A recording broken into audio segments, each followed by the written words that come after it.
Oh,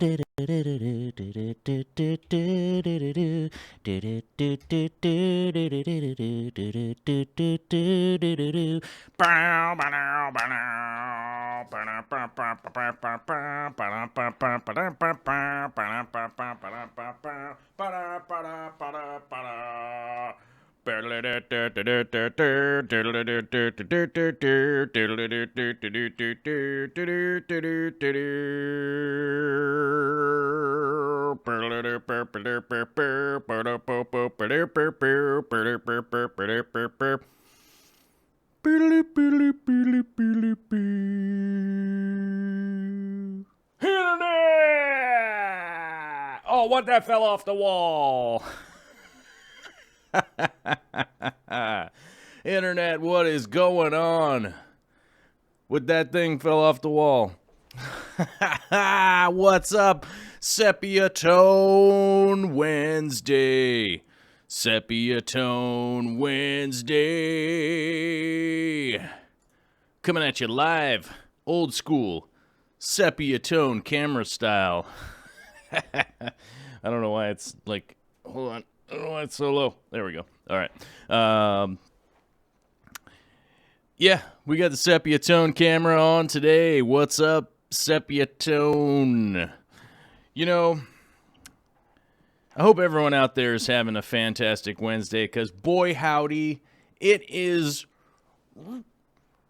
rain in the form of solid flakes outside right now. It is dumping down snow in the Pacific Northwest. It is snowing like a maniac outside right now. So, yesterday, I will say, and we had a great real fish talk up there with the boys up north in the cold, cold north. And, you know, I was telling Jimmy, I said, hey, Jimmy, tomorrow on the Wednesday show, I'm going to go sepia tone style. And he said, there's no way you would ever do that. And I said, no, that was the plan. We're going to go sepia tone. And we're going to see how many people can go like, what's up with the monitor? What's up with the camera? So I'm letting you know right off the bat, we're going old school here. You know, hey man, it makes it look like I got a cool 5 o'clock shadow, because I do.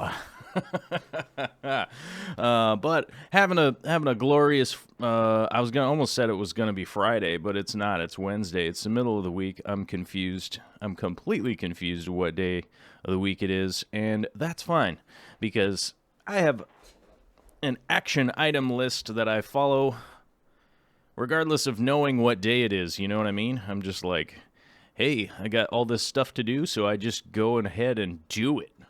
But we're going sepia tone today because it is so cold out. We're going old school. Yeah, it's crazy. It's crazy. It's cold. It's snowing in the middle of the day. It's nonsense. Let's check into the chat and see who's here. I didn't open the pop-up chat, so I actually do have the whole chat this time from the early chatters and whatnot. Frank Dominguez coming in first to the chat once again, quickly followed by M. Howie? I don't know if it's Howie or M. How 9. How 9. What's up? Sarah Kanopko's here. How you doing? Phil Emerson, what is up? Candy Overhauls, good to see you. Daryl Dimer coming in strong on a Wednesday. He's got the avatar with the sunglasses on out in the old sunny weather there, and I have to tell you, I'm not jealous, because I'm kind of digging this snowstorm action that is kind of nonstop.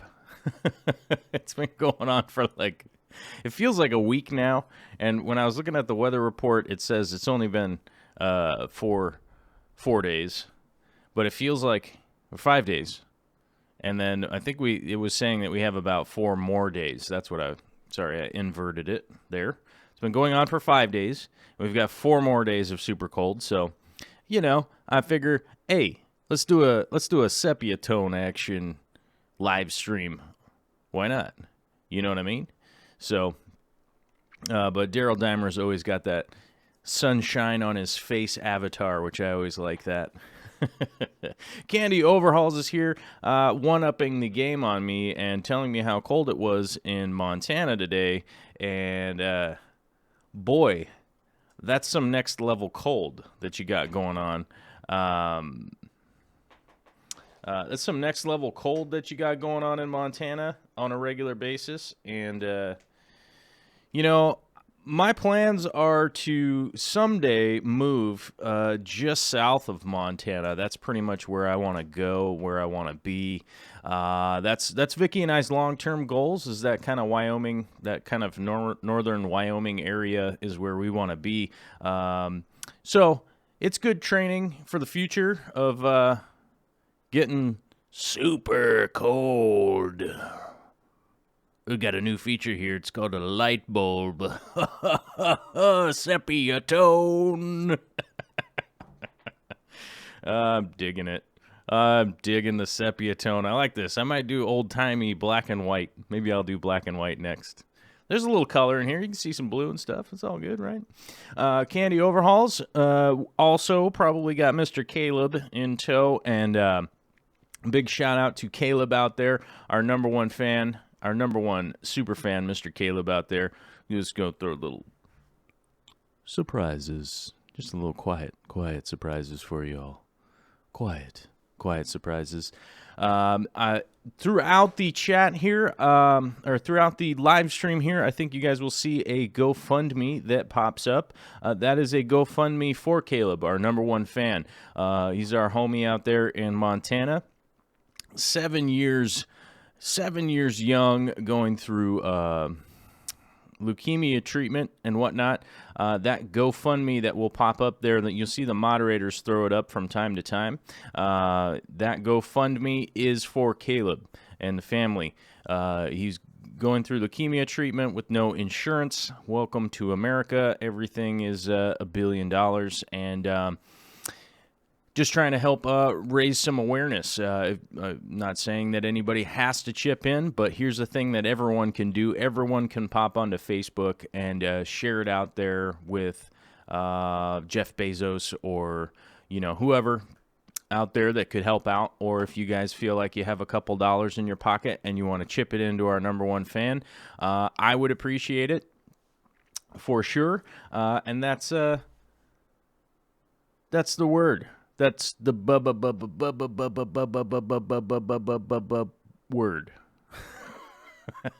You know what I mean? And I gotta. Sorry about that. I gotta grab the other mouse. the other mouse was way over there, and because I have a couple things here that I wanted to talk about. I wonder. Oh, wait a minute. Maybe I can do it from over here. Hold on. Let's see if we can manage the technologies and get them in check. Where did it go? Because I got to find the link here real quick. All right. We're making serious progress here. All right. Hold on. Okay. Let me see. All right. I'm going to copy this. And then... Well, you know what I'm going to do? I'm actually just going to copy this. Okay, so I have a Patreon link here from one of my new favorite channels, one of my new favorite YouTube channels that I'm tuning into, and I'd like to give him a little shout out. It's called Fish for Thoughts. Digging this guy's jammy. Digging what he's doing. I have become a Patreon of his, and digging what he's doing. I like his work. I like his, he's got some...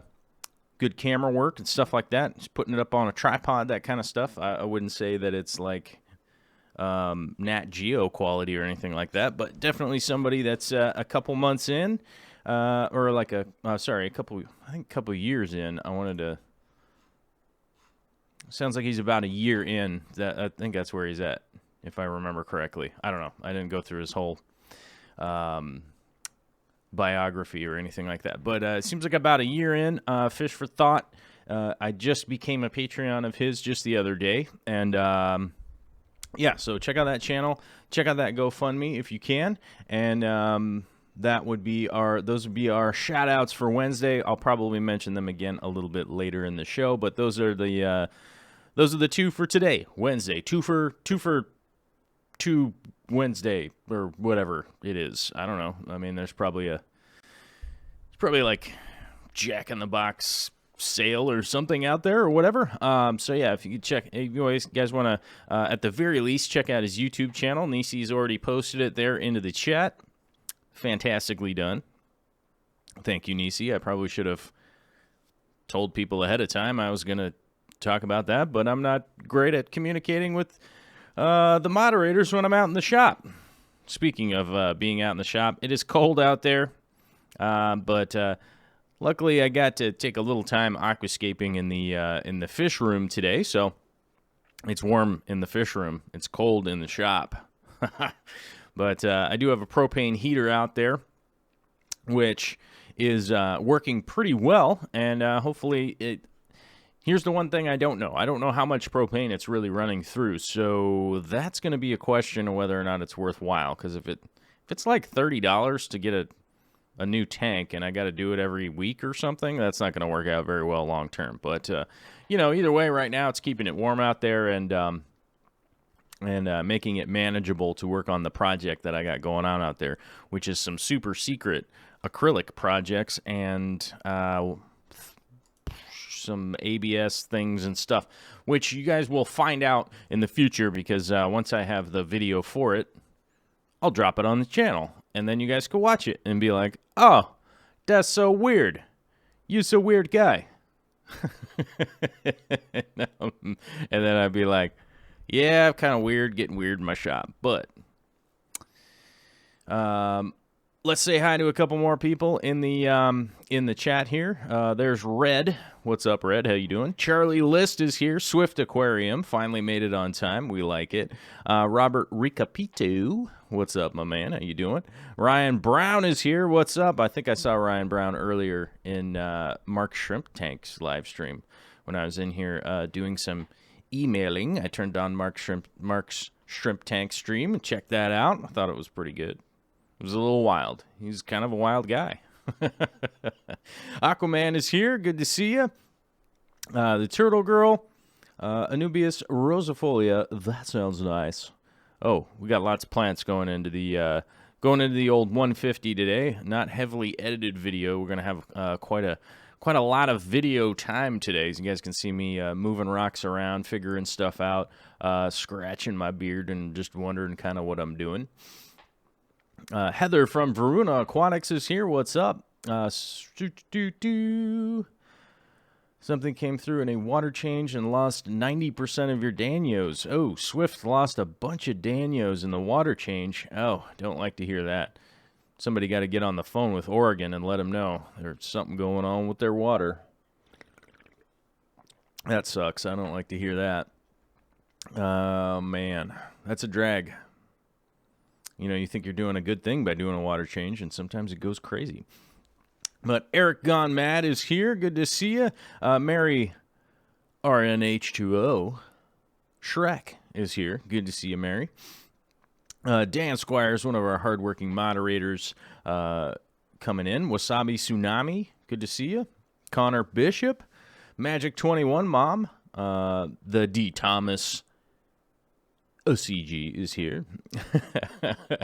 He's saying that he actually thought Frank actually lived in the attic. Actually, that's what you call a fable.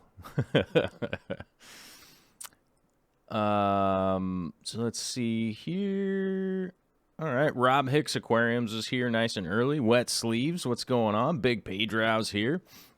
Ryan Charlesworth, good to see you. Tampa Tom, what's up, my man? How's it going? Hola. Gaddis Aquatics is here. Big Tex Tanks. Debbie Swan. Tim Lewis, what's going on? Dirty Dan. Little Largemouth Derek Runyon. And a Wushu Jimmy Brown. Wushu Jimmy Brown with the super chat to keep Corvus warm this winter. For $1 a day, you can keep his fingers from getting frostbite while live streaming. Luckily, we have a brand new furnace here in the house. That's one of the improvements that we did to this old house. So it is keeping it fairly well warm in here, and Vicky and I are working on doing more insulation in the house and stuff like that. But it's all good. It's all good, you guys. If you feel like chipping in $1, you can, but don't worry, I'm warm, and I'll keep most of my digits most of the time, except sometimes they get obliterated by a saw. That has been known to happen from time to time, so can't say I'm going to be perfect in that department, but I try to be. Sawyer T is here. Lumpy Dog, South Carolina Cichlids, Miss Rage. Finally got to the live stream on your birthday. Oh, happy birthday! It's your birthday. It's your birthday. Happy birthday, Miss Rage. Happy birthday. Soggy Pitts is here. Good to see you. Lord Getface. Flynn's Fish Forum. Connor Bishop. I already said Connor Bishop, but I like saying your name. It's a good name. I see we have a super chat here. We got to try and pull it up. Can we get it? Can we pull it up? Oh, there it is. From Rumbust himself. Hey, what's going on?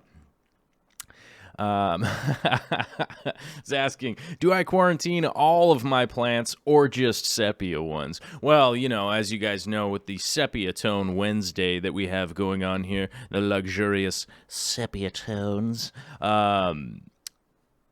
sepia tone plants always have to be quarantined. That is for sure. They hardly can be trusted without, giving them some quarantine time. It's very important. But I would say I do typically quarantine most of my plants. I will either do what's the word I'm looking for here?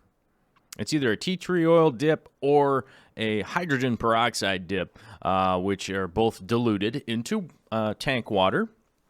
And just for a couple minutes, just to make sure there's no little goofy critters or anything making their way from wherever I had the plants come from and to where they are going. Sometimes I will admit I get lazy with plants sometimes and just toss them into my sump. I have been known to do things of that nature. I have to say I don't have 100% track record, but so far so good. Often if I get plants shipped in, I will for sure quarantine them because they're not really sure what has happened to them in the shipping process, or being out in the air or whatever. You just don't really know what's going to have happened to them. So I do quarantine those and then give them a little dip before I do drop them in somewhere into my tank. The Dutch Aquarius says, please click the thumbs up button, people. There's 137 of you and only 61 likes. We did lose a lot of people, you guys, of late. We've definitely lost the attention of a lot of people. And, that's okay. That's okay. And just on a personal note, there are a lot of people out there that have sent me a lot of nasty messages recently. And I have to say, good luck to you. I hope whatever it is that you got going on is going to work out, and it's going to work out well for you. That's honestly how I feel. How I feel about it is like, man, I'm sorry to hear strong negativity. You know what I mean? I'm sorry to hear that. I hope everything will turn up in the upward direction for those people. I hope that they whatever they got going on is going to work out better. You know what I mean? And then they can just kind of relax from their negativity and go, okay. And then they'll be like, the sun will come out tomorrow. Bet your bottom dollar that tomorrow there'll be sun. Right? You know what I mean? You know what I'm talking about? So, sorry to hear a lot of negativity recently, but hey, man, it is what it is, and I hope everything works out great for those people, and they can turn the frown upside down, and things just start looking good, and go around and pat somebody on the back, and just keep moving forward with their lives. So that's the quick little speech that I'll give to that, and move right along, and we'll just keep moving forward here with the show. You know what I mean? And we'll just keep doing what we're doing. But the zombie drummer with a $5.43, a 543 super chat saying, late to the party. It's happening, kids. It's happening. Fluval, hashtags Fluval's tripping. Thanks, zombie drummer. I appreciate it. Thank you very much. I appreciate it. Let's see. Douglas Medlin says, just send them a roll of Charmin and let them wipe and move on with life. Yes, I hope that whatever they got going on will work out for them, and that they'll just some positivity will come their way. You know what I mean? Hopefully, just something good will happen for them, and then they'll just be super stoked and jazzed and go out there and just spread some goodness into the days and whatnot. If I didn't say hi to you guys, it's not on purpose, because I'm trying to get to everybody. There's a lot of people here. JW Collect is here. Joel, color is off. Picture of shrimp looks gray and black. Happy birthday. This is the Sepia Tone. So anybody that's late to the show, this is the Sepia Tone Camera Wednesday, because it is snowing outside and it's super cold. And I'm just giving a little tribute to the old school Sepia Tone. I love it. I don't know. I'm sure people are going to be super confused, and there's probably going to be lots of messages about it as the show goes on. But I still think it's worth it to do a sepia tone every once in a while. You know, I enjoy it. JH Aquatics is here. Saying, Susan for SLC Aquatics, I did get your message. We'll talk to you soon. Oh, yeah. So Susan from SLC Aquatics, if you haven't checked out her channel, she does some live streams. She does some videos and stuff like that. She does some fantastic stuff. She just posted on her Patreon right before the show started that she got a brand new 29 tall, which I'm excited to see what she gets and puts in there. You know what I mean? I hope she sees that. Betsy Cummings is here, says, you missed me? And I said hi and everything. Yeah, there's a lot of chat to read through and to try and say hi to everybody. I mean, I try to say hi.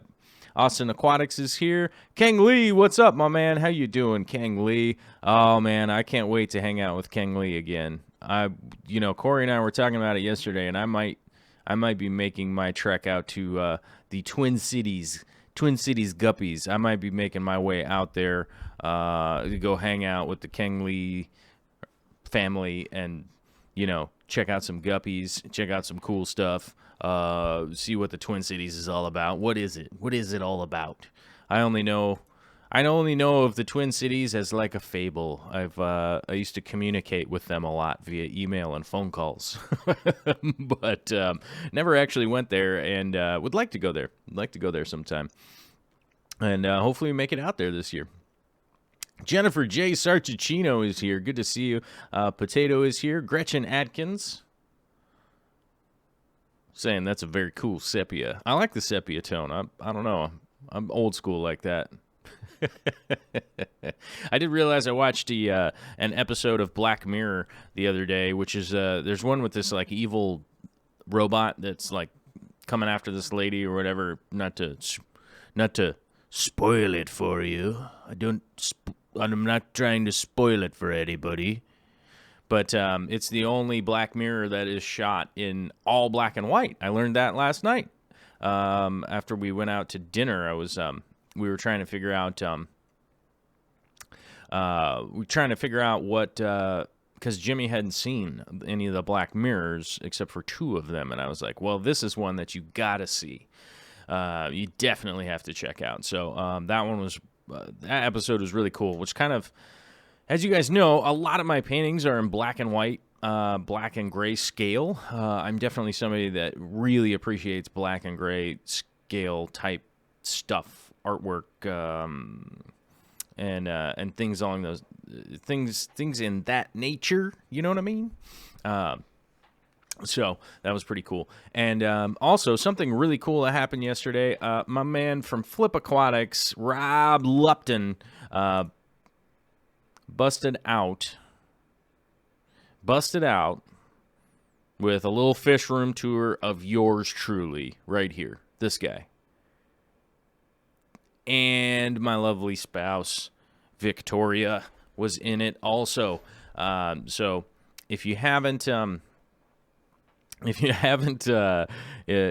over to Flip Aquatics channel and checked out all of his crazy shrimp stuff that he's got going on over there, I would go check it out. And maybe it's a gateway. Maybe it's a gateway for you to go check out all of his crazy stuff. There's a video of my fish room, and I did notice that some of the comments on there, people were like, "Oh man, I've never gotten a chance to see a walk around of my fish room," and I was like, I swear I've put those up. I swear I've put those videos up, and so maybe I got to do better at promoting them or something along those lines. I'm not 100% sure what it was, but I did watch the whole video, and I realized that I just said the thing that I said like a million times in this video, which was along those lines, and I'm realizing that I say that way too much, and I'm really trying to not. Now that I've pointed it out, everyone else is going to notice it, and then tell me to stop saying it, I think. And people will be like, "Oh, now I hear it." No one else probably noticed it, but I noticed it, and it was freaking me out. And I was like, "Oh man, I got to stop saying that." It's like a valley girl saying too much. But thank you very much to Flip Aquatics if he's out there lurking around and being sneaky, doing whatever he's doing. If he's around, thank you very much. I said thank you in person. We were talking plans within plans within plans, right? Leslie, 2009, just wanted to say hello. Sorry I can't stay, but I'm on my way to work again. Well, sorry to hear that you are on your way to work and not on your way home, but we all do have to work. You know, we all got to do that thing, but here's the cool thing about the live stream. It does upload as a video later. One of the things that I do is I post the chat into the video so that people later on can go, "Oh, wait a minute, I want to check up on the chat and see what's going on," and check it out. Rory says, haters, hashtag haters be tripping. Hashtag, what's a hashtag? Yeah, it's all good. I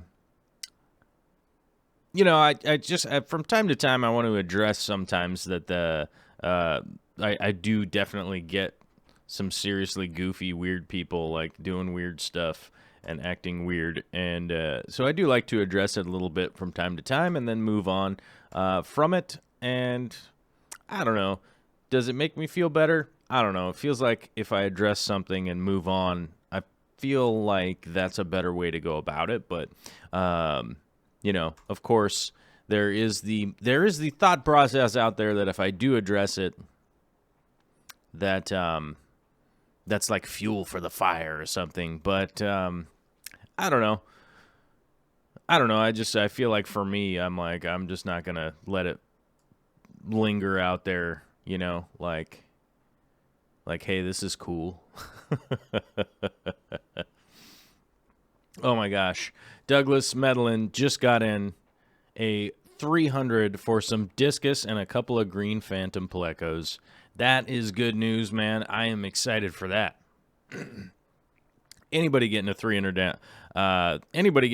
gallon aquarium, I'm excited for. Like, that's exciting. That is cool.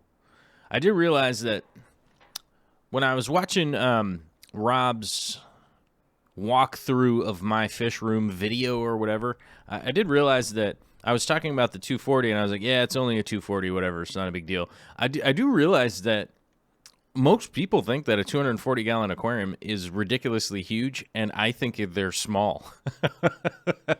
And I'm not sure what that means at this point. I'm not sure what's happening to my brain, but somewhere in my head, I'm like, yeah, 240, whatever, it's kind of small. It's not a big deal. But I don't know. I'm not really sure like where that's coming from, and maybe it just seems normal now. And I'm like, yeah, that's just how big aquariums are. They're 240 gallons. We got a $2 super chat from a huge supporter, always showing up on time. The LG3 Nation saying, "Can you turn your saturation down, please?"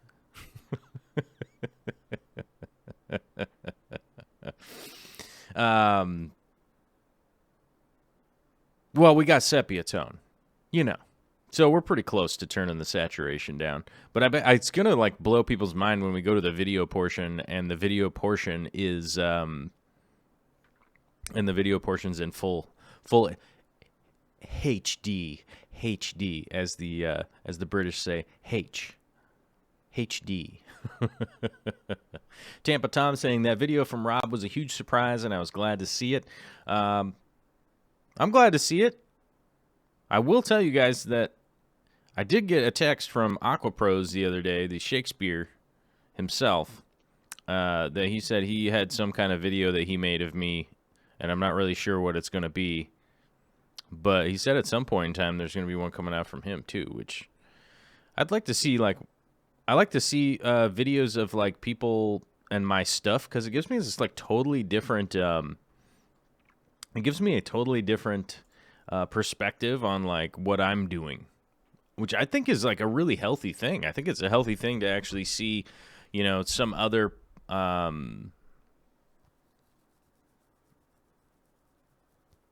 Some other perspective of exactly like what other people are, like the stuff I'm doing, and then see somebody else like looking at it and going like, here's what here's how they see it, like I think that's pretty crazy. But we do have a $5 super chat from Betsy Cummings saying, "Just for all you do, thanks, Joel." Oh, well, thank you. Thank you guys. I do appreciate the super chats and all that stuff. I certainly do. Thank you very much. Honestly, it's huge. It goes right into the fund of like being able to get the right equipment to like make more stuff. And one of the big things is going to be hitting the road, doing a lot of video stuff, and just accumulating the equipment to go out and like shoot events and do that kind of stuff in a good way. And you know what I mean? Not just, miss the audio or get bad angles or, bad video or any of that kind of stuff. Compiling, SD cards. Like I need lots and lots of SD cards, which I'm starting now to actually like have enough. So things are starting to actually get to where they need to be. Like, but it's also one of those things that like I needed a microphone for the new camera, and then it's like, oh wait, I need to get another microphone for the other camera. Like, oh, okay, well, cool. So thank you very much for all you guys do. I mean, obviously the biggest thing is just you guys showing up to watch the videos and sharing them out there. Like that's all huge, man. All being a part of the fish fam and all that kind of stuff. Like it's huge. It's monumental to me. I oftentimes like I normally get from people that maybe I don't know, maybe they have like a misconception or something, and maybe they're just a little bit confused, and but they're always like, it's this fun thing that you do that's like it's just like this fun thing, like and yes, I have fun while I'm doing whatever I'm doing. If I'm the head chef of a restaurant, I'm having fun. If I'm pulling wire at someone's house, I try to have fun. If I'm digging holes to put concrete in, to put big posts in and stuff like that, I try to have fun while I'm doing it. So whatever I'm doing I'm trying to have fun, just to, stay in a good mindset and have a good day. Like hard work doesn't mean that I'm gonna have a bad day. So that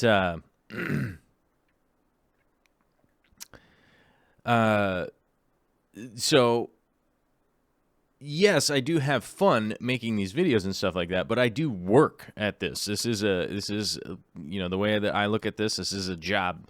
I don't get paid very much to do it, which is fine. I ain't crying about that.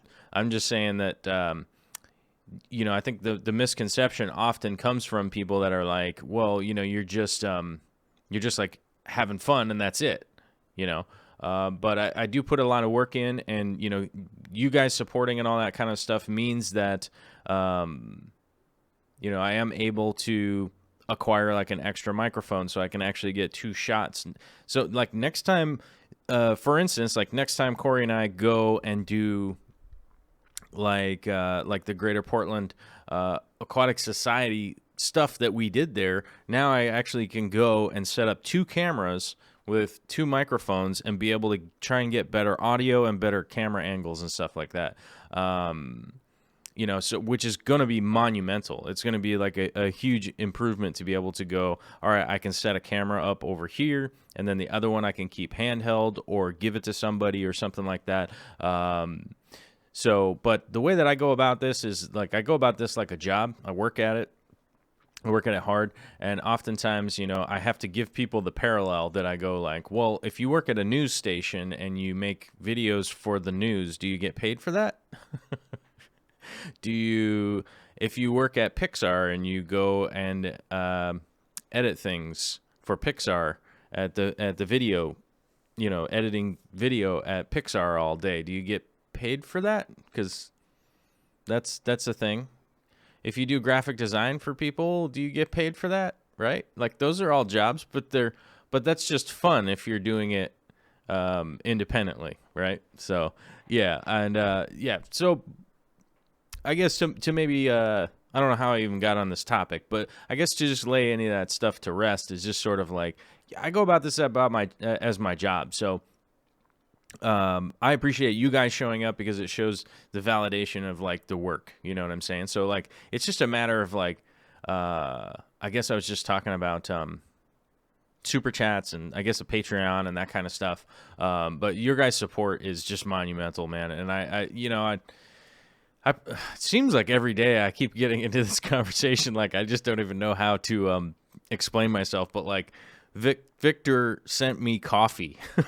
You know what I mean? Like, Victor was like, "Oh, this dude needs coffee. I'm gonna send him some coffee because I want to hook him up with some coffee and cookies." He sent me cookies too, cookies and coffee. Okay, so that kind of stuff, it's just huge, And I understand that, like, I'm at the, I'm just at what most people would look at as like just I don't even know if it's like the beginning point or something like that, but when you're just sort of this baby, this sort of the infant stages of being able to try and like kind of do bigger projects and stuff like that, it's just this like shaky, wobbly kind of this it's like an infant, man. It's like a baby trying to learn how to walk, and eventually, hopefully that thing will, or that thing, it's ridiculous. That baby, starts growing taller, growing bigger, and then you never know. Maybe that baby ends up in the Olympics running the hurdles on a 2,000 meter hurdles. Do they have that? Do they have 2,000 meter hurdles? I don't know. I think they only go like 400 meters or something like that. You know what I mean? So, big thanks to you guys. It's definitely not, you don't have to super chat or any of that kind of stuff. I guess that's how I got onto it, but, thank you very much. I appreciate it. And I just hope that, everybody realizes that. Savannah Morrow says, more sugar. Yeah, I know. I was actually out to dinner with Zach and Corey and Jimmy, and actually Katie came along too because we were all starving after the Real Fish Talk yesterday. I think people maybe kind of noticed our energy level. Like I was kind of slowly falling off. I was really hungry. I was super hungry because all I had to eat yesterday was a half of like a piece of toast, And I didn't realize that until, like, by the time we got to dinner, I was like, I would eat anything right now. If you gave me cardboard, I'd probably eat it. But while we were out to dinner, I was like, you know, it crossed my mind the other day because I was listening to a podcast that was talking about how bad sugar is for you, and I was like, oh man, maybe I should get off sugar. Maybe I should try that. Try to get off in it. And I just, you know, Corey had a great point. He was like, I don't know how good life would be if you just had, you know, if you never have ice cream. You know what I mean? So I don't know. You know what I mean? I don't know. It's a little weird.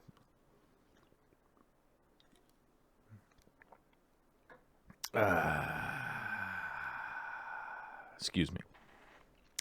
All right, guys. Well, I wonder if we can say hi to a couple other people. Trying to catch up. I'm trying to catch up on the chat. There's a whole lot. There's a whole lot of chat here.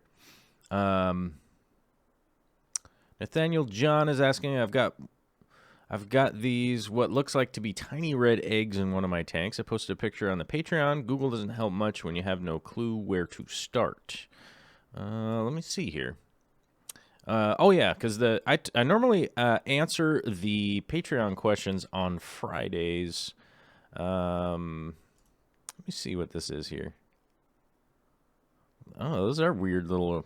Oh, I remember looking at this on my phone, thinking, "Wow, I don't quite have the resolution to actually see what's going on here." But on the monitor over here, it's a little easier to kind of see. Yeah, those are some weird little red things.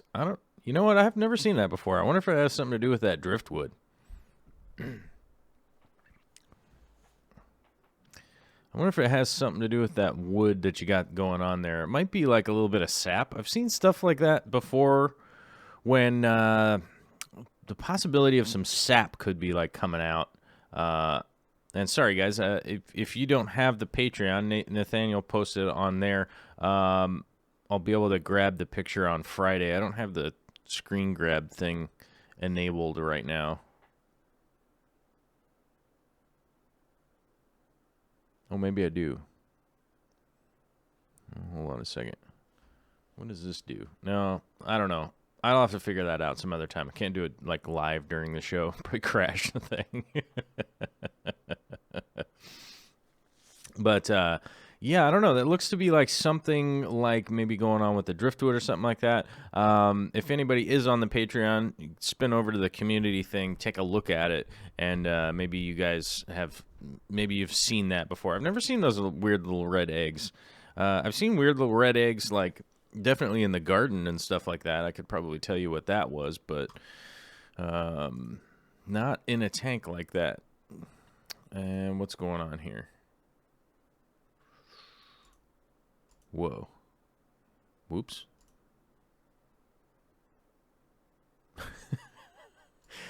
Hashtag, this camera's tripping. Okay, there we go. All right. Let's see. Potato with the $5 super chat saying, I do it because I can, and I know I'd rather be behind the camera than working grave like I do. Oh, that's right.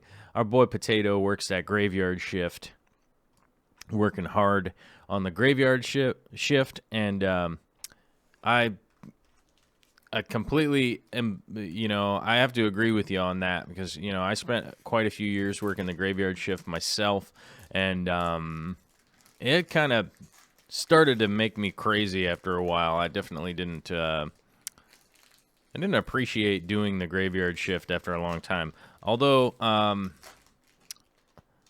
when I worked the graveyard shift like solo, it wasn't that bad when I worked by myself because I was always out like just kind of doing that job. But when I was doing a job that I had to be around people in the middle of the night, that was kind of crazy because most people that are like out and about, at like 3 o'clock in the morning aren't necessarily like paying attention to anything.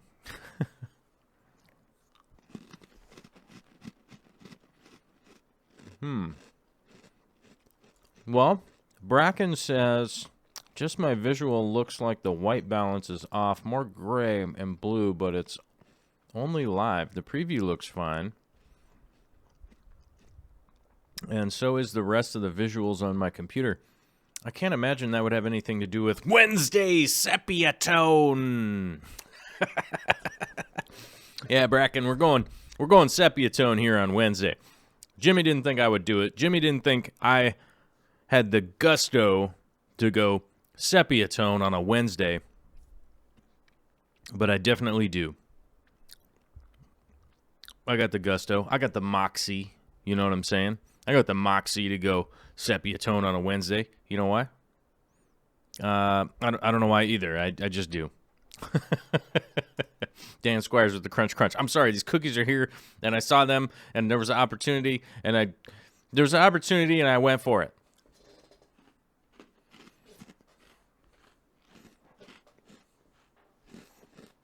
I was just going. I'm not eating any cookies from Victor.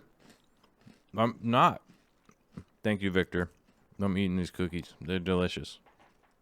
These Biscoff cookies are my favorite cookies in the world. So delicious. So delicious. Excuse me. Sorry. They're just here.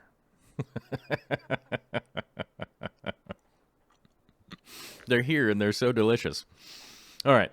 Well, let's get to the video portion because our video portion is real long today, you guys. So let's talk about a little bit that's going on in the video. Do-do-do. In the video. Video portion. So as you guys can see, I have definitely been working sort of nonstop on the 150. Off and on, as you know, just as much as I can, mainly because I got all of these delightful, what's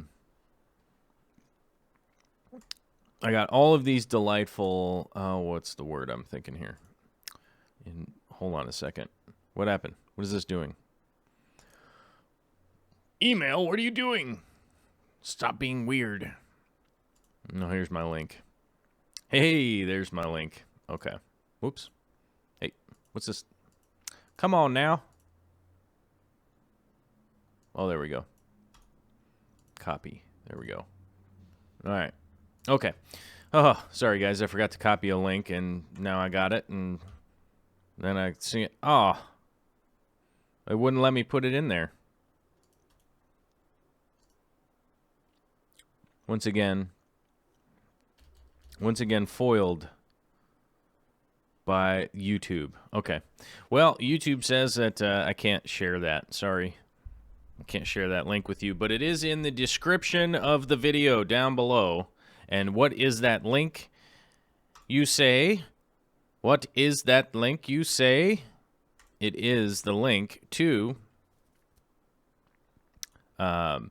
the place where I got these Sierra stones. I got these Sierra stones, and they are fantastic. They're amazingly big and amazingly heavy, and I have to admit that my back was feeling the burn on this one. Hanging over a ladder over a 150-gallon aquarium, lifting rocks with one hand. Probably not the greatest idea for long-term back health, but also a decent little workout. You know, couldn't hate it. Couldn't hate it too much. So that's the thing. But the link I was going to post here, which will be it's in the description of a lot of the newest videos. It is a link that sends you over to the aquarium co-op. That's where I got these rocks from, and that's what has inspired all of this work that has been going into the 150-gallon shrimp tank. This is a pretty fun tank. I do have to admit it's kind of centrally featured because that's the spot where it was going to go. I almost felt like I had like a cool story as to why it was centrally featured. Whatever, I don't. But it is definitely the one that I've been working on a lot. If anybody out there that's interested in the 240, stay tuned today because in a couple weeks I'll be rescaping the whole entire 240.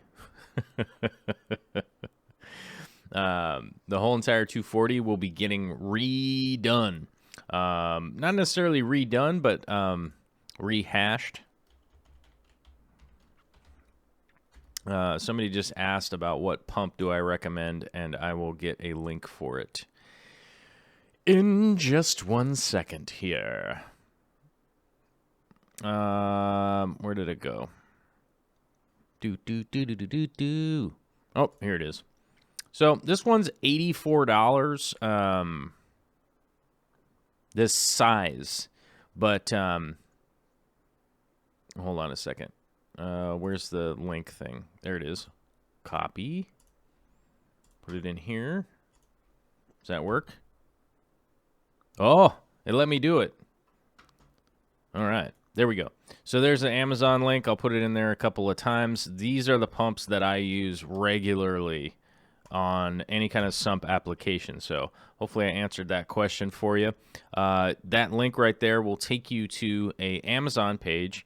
Obviously, it doesn't change. Well, if you click on it, you go, oh, obviously it sends you to an Amazon post, right? Now you can go all the way down to the 2,500, the 3,000, the 5,000, the 6,500, the 8,000. They're all basically different priced because they're going to move different water, but they just get bigger basically. And these are DC operating pumps. They come with a flow controller, so you can actually control how much water is going and stuff like that. I do recommend those pumps. Those are the pumps that are on all my tanks in the garage. So, and of course, if you buy things through the Amazon links, it does tell Amazon I sent people there. Same with the aquarium co-op link. It tells Corey that I sent you. And by the way, I am on the leaderboard of the aquarium co-op link thing, and I'm currently in a competition. I'm third, which is not that great, because Aqua Pros is killing me. He's killing me softly. So, that's life. Sometimes that's life. But if you are looking for a pump, I recommend those pumps. Those are kind of my favorite ones. I don't have anything to do with Jabao, or however you say the company name. These are just the ones I use. They come with a controller. I know that some people have problems plumbing them in, but they do take a 1 1/4 inch threaded slip, or threaded with a slip on the other end, and they're pretty easy once you figure that out. All right, we got more video here. How long is this video? Oh, wait, we got to start back here. Yeah, more video. I'm loving these cookies, man. Wherever Victor is, I gotta let him know. I love him. JK Aquatics is asking around how much did it cost for that stone. If you do go to the aquarium co-op, hopefully you use the link and head over there. So Corey knows I sent you, which I can't post into the chat. I'm very sorry. I can't. The internet won't let me do it.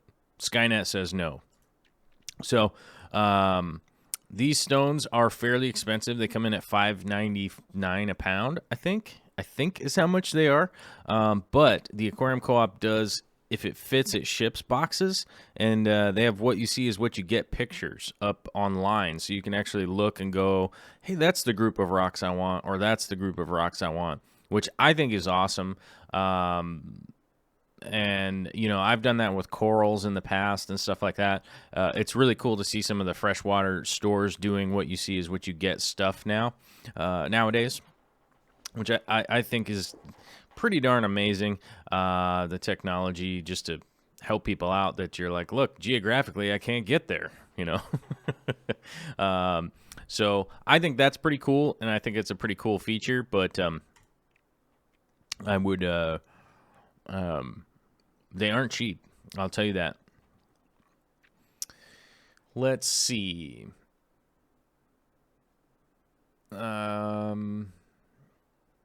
What is the word here? Rocks from the coop. Yeah. So I guess if anybody is going to the aquarium co-op, maybe find the link on an old like Monday's live stream. It's in the description underneath. Maybe pop onto that. Or if you didn't see the koi.com video, which came out yesterday, go check that out. I know it's linked into that too.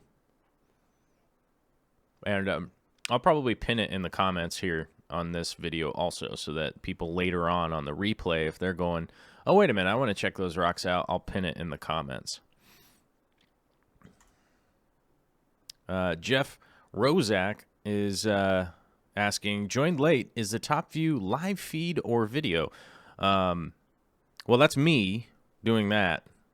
So it would be problematic if I'm just, wait a minute, hold on to your horses.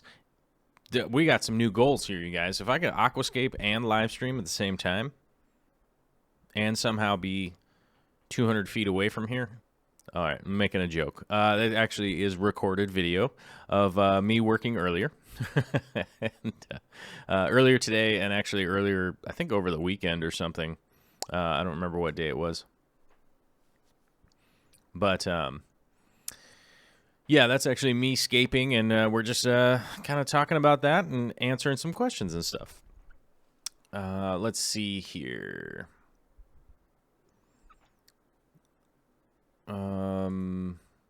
Hey, Joel, my guppies are having babies. How about you? Well, thanks, man. Thanks, Famous Jones. You guys have no idea how much this stresses me out doing this 2 guppy thing. You see how fat she is right there? You see her swimming around? You see how pregnant that one female fish that I have is? She's like a weird little balloon. She looks like a balloon Molly at this point. You know? She's so fat. She's so pregnant. Just have babies. I want to raise the babies. I want to be a papa. That's what I want to do. You know what I'm saying? So I'm waiting on them. If anybody's new, anybody that's new to the stream here or new to the show, I made an agreement somehow. I don't know. I got suckered into it by Corey. We were talking about it, and we were talking about starting out a guppy colony just from 2 guppies, 1 male and 1 female. And, yeah, somehow I got suckered into it, and so that's what I've been doing. And, you know, she's pregnant. She's got babies in there. And I have no worldly idea as to what is going on with why she hasn't given birth yet. I hope everything's fine. I hope everything's okay. I haven't pulled her out and looked at her or anything like that, but as Mellow Moogle says, eternally pregnant guppy, apparently. It's kind of, it's mind-bending at this point, you know? KG Cichlid says that's a desolate tank. Yeah, it's pretty empty, man. It's a pretty empty tank. It actually is full of tons of stuff at this point. Tampa Tom says I got guppy trapped. That's right, I did. Swift Aquarium is saying I still want a nano koi. It actually turns out from the lengthy conversation we had with Zach from PanameriCorp, koi.com, whichever you want to call it, that, you know, koi really can adapt to aquarium living fairly well, which now has my mind spinning as to maybe get some koi from him or something like that, and maybe put him in the 240. But I got the Apistos in there. The Gardneri Achilles are about to move out, and I do want to get the small. I want to get the Galaxy Rasboras because I think it's actually going to be a really good opportunity to get the Daniel Margaritas. Get a very large school of them, and then hopefully, get to a point where I'm actually breeding them. You know, I think that would be really fun. And I can't I can't get a very large school of koi into the 240. So I think the best avenue is just to stay with my pond plan. And then if I stay with the pond plan, then I can have a bunch of koi in the pond, and that's probably going to be my best bet anyhow. So, but to those of you out there that aren't going to be able to build a pond or ever have the opportunity for a pond, we definitely learned from Zach yesterday that you definitely can, keep some koi in like a 55, and you're just going to have to do some bigger water changes and just maintain the water a little bit better. But I think it's realistically, it seems from what I gathered from him yesterday, it's more just like if you have a 55 with like 3 goldfish in it, you're going to have to kind of just treat it the same way. Just making sure that it's heavily filtered and everything's being taken care of. So Famous Jones says, I want those Galaxies too. What tank am I putting them in? The 240. The 240 is going to have a large school there. And people have asked me how many fish am I going to get. It's really going to boil down to how much it's going to cost to get them. So that's just really what it is. So like, let's say I have $250, whatever, just a random number. Let's say I have $250. Like, how many can I get for $250, right? Then that's going to be the number. It's just basically going to boil down to budgetary reasons of like how many I can get, and then from there, we'll see how it goes. If it's something goofy, like I can only get 20 of them, I might reappraise whatever I'm doing, and I might make a different decision based on if I can only get a couple of them or something like that. But I don't think that's going to be the case. So how did the chat go behind the thing? Oops. Did I just... Oh, man. Where did I close the chat to? There we go. All right. Sorry, guys. Technical difficulties. I had to figure out where the chat went so I could read it. Let's see here. Try to catch up with the chat. Do some reading here for a second. Loops LA is asking, is that elephant rock? It's a Sierra stone. I've never heard of elephant rock, although it does look like it has a trunk on it, so maybe that's what's going on. I don't know. As Potato says, if I had only dropped in a few more fish that one day, that's right. If you had only dropped in more than just the male and the female guppies, which I think were accidental. I think they were accidentally in the bucket. So I know I don't think it was even intentional that you had them. It was just like, oh, hey, 2 made it in there. So I don't fault you for it. I fault myself for falling for Corey's sneaky tricks. He tricked me into it, He'd already thought about it quite a bit. You know what I mean? Oh, sorry, my glasses are bugging me. Let's see. Master Beta says, my roommate and her purse full of electronics left, so I have internet for the time being. Well, that's good to hear.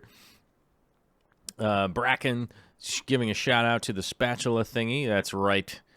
I tried to utilize it just to see if it was even really worthwhile. Still, I'm questioning whether it's worthwhile or not. How is this inverted? What do we got? What's going on here? Hold on a minute. With the video, something's going on. Oh, it started late. We got to start back. There we go.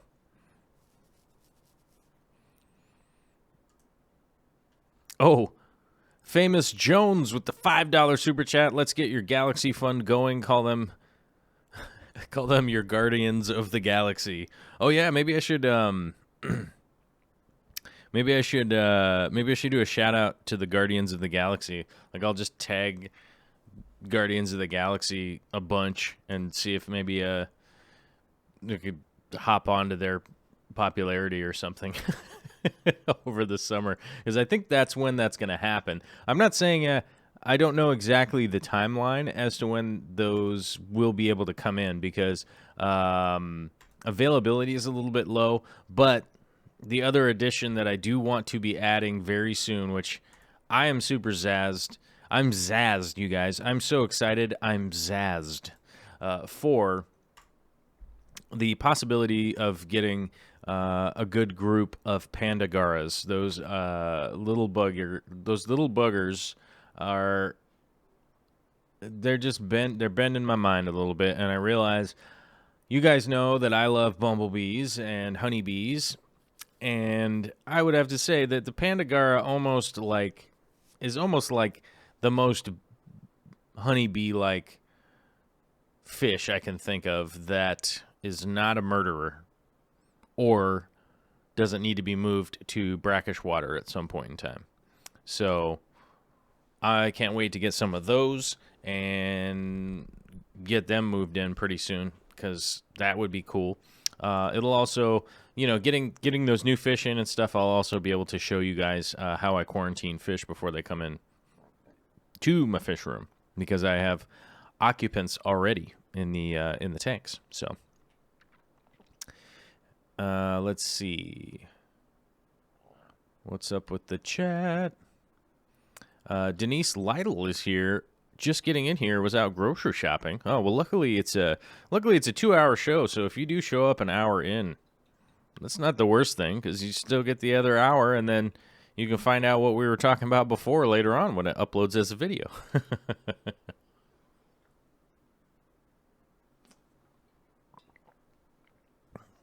I have to admit, suddenly we've gotten into Guardians of the Galaxy talk here a little bit in the chat, and I will mention the first Guardians of the Galaxy was amazing. The second one was, I don't know. I didn't think the second one was as good at all. I don't know. I know a lot of people liked it. I didn't think it was as good at all, though. Bracken says, Joel, anything you want. I have a bunch of things you could have since I'll be in Tacoma this weekend. I don't know. Email me, Bracken, joel@darkstararts.com. Email me. And we can figure out what your schedule is, what my schedule is.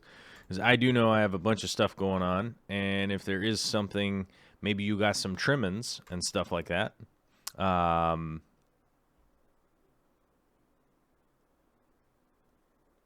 So, yeah, just shoot me an email. Plus, maybe we can go grab a coffee or something like that. That'd be cool. Bracken could accidentally bring some guppy fry and drop them in and inadvertently fall into your tank, into my tank. Yeah. Well, I would need to quarantine them because I do have other critters in that tank.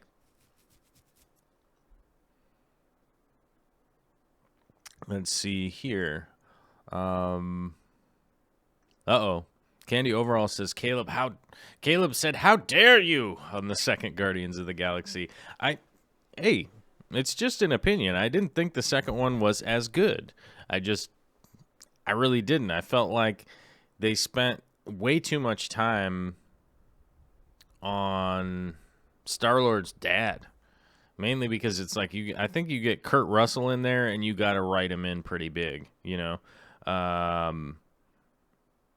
But overall, I definitely enjoyed it. I just think that the first one was a lot better. You know what I mean? I think the first one was a lot better.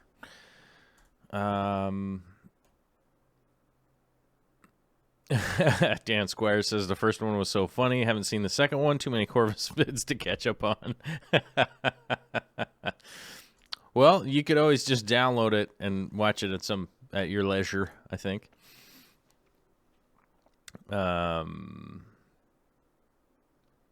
Let's see what's going on. What's going on with Potato? What happened? Last week, my first wall of tanks just finished cycling, and at the same time, I spent my money that was allocated for breeders went to my teeth. Oh, that's right. You had to go to the old dentist and blow all your money at the dentist, which kind of sucks. In the video portion here, you guys can see I am actually separating some Anubias Nana Petite. Anubias Nana Petite. Nana Petite. Nana Petite. Wait. Nana Petite. Got kind of a big colony and stuff like that, and I'm definitely gluing it onto this wood, what I guess would call a wood feature. It's a wood feature, you guys. Which I don't know if you guys noticed, but that's kind of one of my go-to things on this tank. It's definitely one of the things that is going to be heavily featured in this tank. Is a lot of different kinds of Anubias, a lot of the same kind of Anubias, and this is really what is going to be dominating the background and sort of the upper echelon areas around the sides of the tank and stuff like that is essentially sort of these little fake trees that I like to make. I take an old piece of driftwood, I glue some Anubias to it, so that it can come out and look really nice, like some growing trees or something like that. Some kind of weird space bushes. I don't know. And it definitely is something that I love to do. I love to glue plants on a driftwood. I don't know what's wrong with me, but it's just something I really like to do. And it hasn't stopped yet. I definitely haven't stopped doing it yet. And I'll probably keep on keeping on. Jules the Walker's asking, do you suction cup Anubias to the glass like Corey? No, I don't, because the suction cups always give out. They get brittle, from being underwater and most likely all of the light hitting it. It's probably a combination of the two. But they will definitely, the suction cups become really brittle and then they fall off. And then I simply have to go into the tank just to put a suction cup back on or replace a suction cup or something like that. So, no, because I do have a lot of driftwood and spare acrylic pieces and stuff like that around. Generally, this is the way that I go about doing it. And I just, for whatever reason, I really like gluing Anubias to sticks. I can't tell you. I can't tell you what it is. It's just like, it's weird. I don't know. I just like doing it.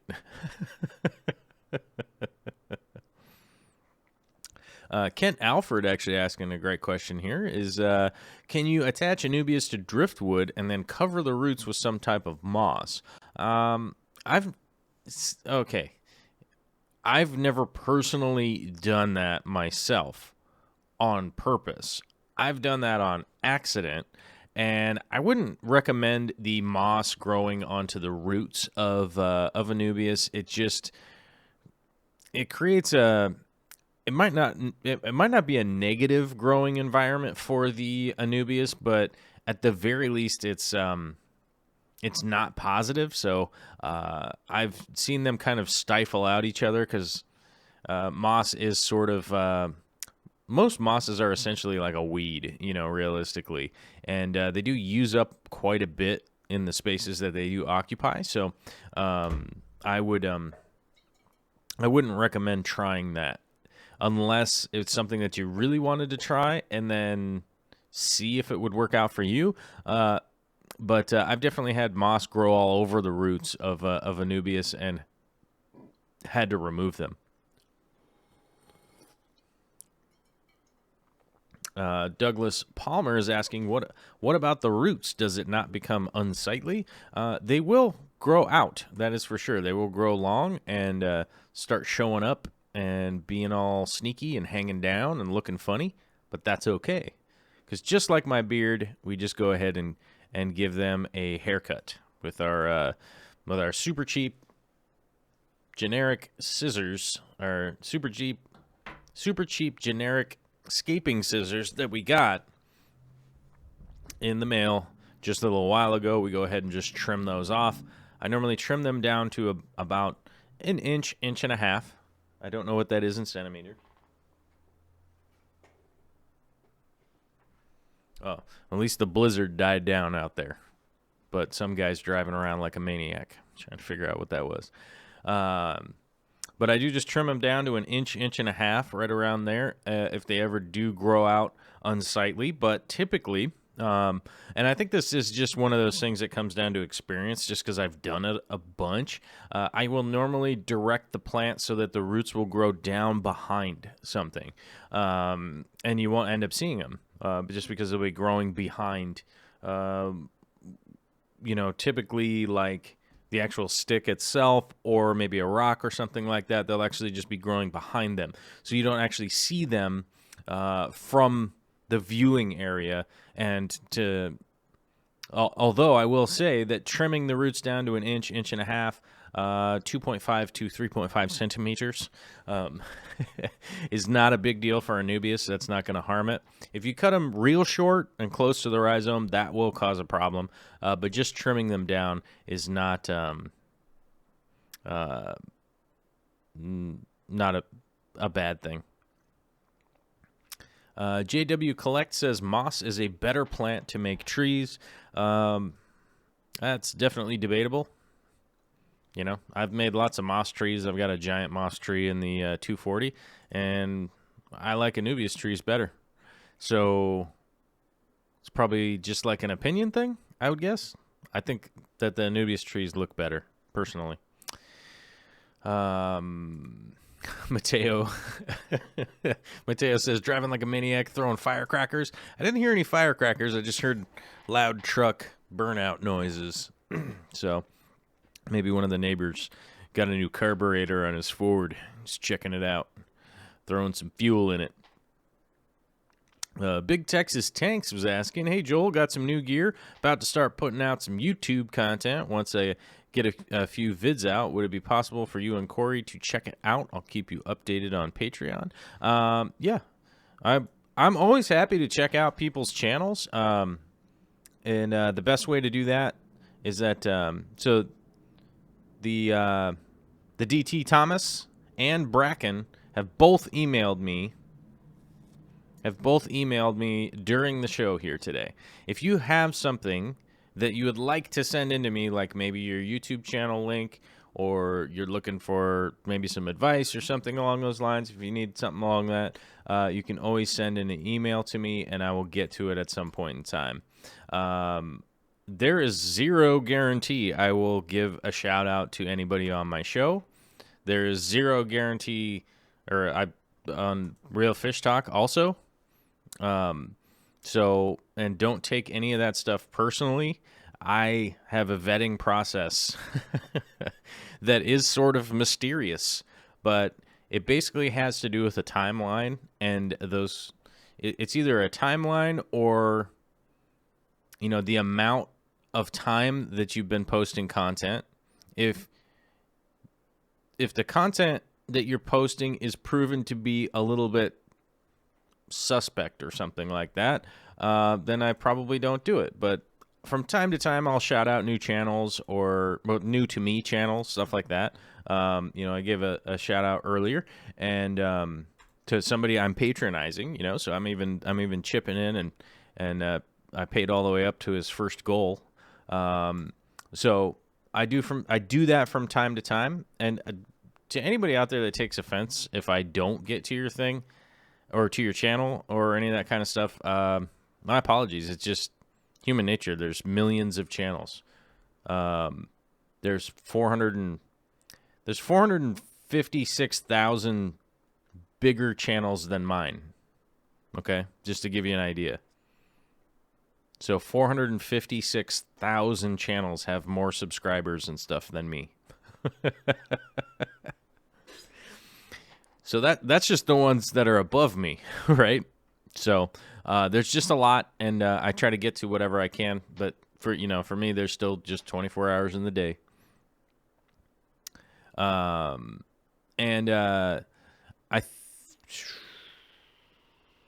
Let's see. Oh, did you see it fell over in the video there? Oh, we almost died. Did you see that? Oh, my wood feature almost fell over. It fell over in the video. Terrible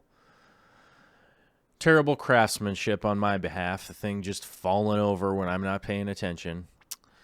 Denise Lytle with the $5 super chat saying, not to change the subject, but has anyone ever seen their guppies try to eat the volunteer pond snails that come with your plants? The only time I ever see guppies try to eat snails are when I crush them, which I know there's some real humanitarian types out there that will probably get a little offended by me saying that, but some pond snails do get squashed by my finger every once in a while. The bladder snails, I am not a huge fan of them. I know Corey's a huge fan of them and always gives me a hard time. But I don't like the bladder snails myself. They eat live. They eat live plants, so sometimes I do go squishing them. And well, the guppies generally will eat the squished ones, but I don't see them going after whole snails ever. Well, I guess maybe if they're floating on the surface, they might go after it to kind of see what it is, but they normally just hit the shell and then don't care. Oh, look at that hole in my pants. Oh, man. This is one of those action shots right here.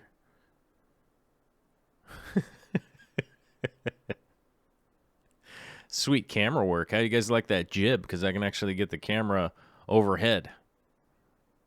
I'm liking these kind of shots from the new jib.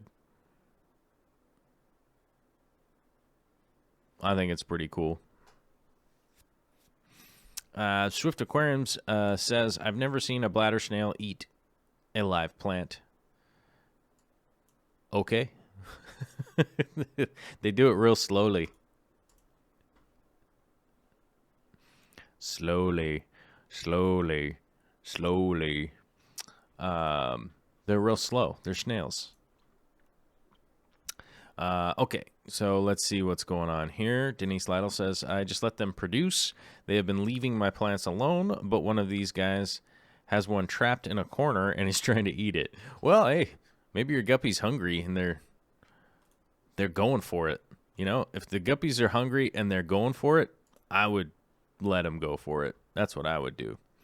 On to the next video segment. As you guys can see, I'm going to take a wood feature out and I'm going to put a wood feature in. One that doesn't have any greenery on it is coming out as we speak. Oh.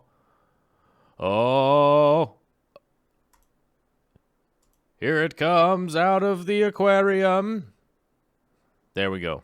It's and then the new one will go in there.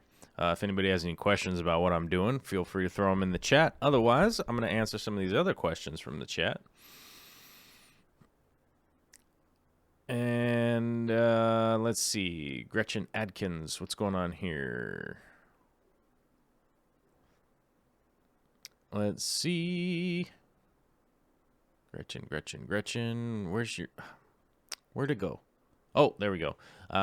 Gretchen Atkins says, I have gotten leeches in an aquarium before. It's actually more common than you would think, especially if you feed live aquatic worms. I would agree with that 100%.